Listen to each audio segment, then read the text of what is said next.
السلام عليكم ورحمة الله وبركاته. وإذا السلام عليكم خليقي ما يقدر أنت مدن السود هذا ما أنت وحنا وذا شيء جاون وقت بحيس بدن أنا كنا أكلي هذه كنا أكلي دونتا ومعنا وين أيا كجرت الشيء كذا إلى دقيسو أنا كشيء كذا وحقيقة شيء كسي أنا جا وحاشي كذا إيجا شيء كسي وقت وقيمة بدن gabadhayda iiga sheekaysay waana ka helay waxaana jeclaystay inaa adinkanina wadaago maadaama ani gabadhayda iiga sheekaysay gabadhaydan waxaa uga sheekaysay macalimadeeda ayaa uga soo sheekaysay sheekadii macalimada gabadhayda uga soo sheekaysay sidaan ayay ku bilaaban doontaa ila dhageyso.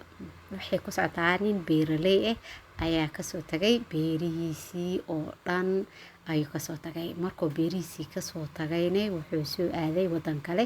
boorsooyinkiisii wajaa waa soo xirxirtay oo safar ayuu soo galay, hawada ayuu soo maray.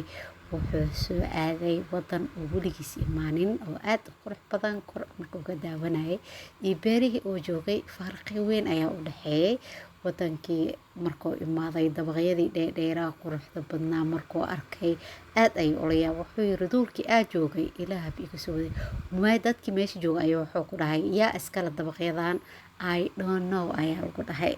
markaas dhahay kadib wuu yaabay wuu soo baxay asagii la yaaba ninka I don't know dhaho oo dabaqyada saam dheer supermarket wuu imaaday suuq weyn markuu imaad wuxuu dhahay yaa iska leh I don't know waa la dhahay.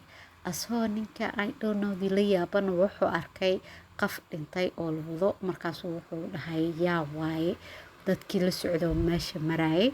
markaas waxay ku dhaheen I don't know.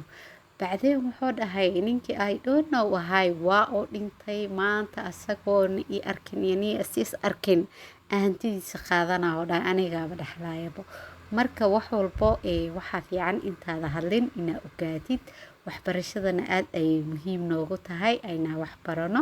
ninkaas maanta haduu aqoon lahay I don't know wuu fahmi lahaa. marka waxa fiican mar walba dhamaanteen inaan wax wada barano. halkaasna waxaana sheekadii ninkii beeraleyda ahay dhaxmaray oo uga sheekaysay gabadheeda macalimadeeda. marka wax barta dhamaanteena wax wada barano barwaaqo gaarnay barashadana wax walba way ka muhiimsan tahay. waxaana niga tagay saas iyo nabadgelyo. subscribe-kana ha naga iloobin. assalaamu calaykum.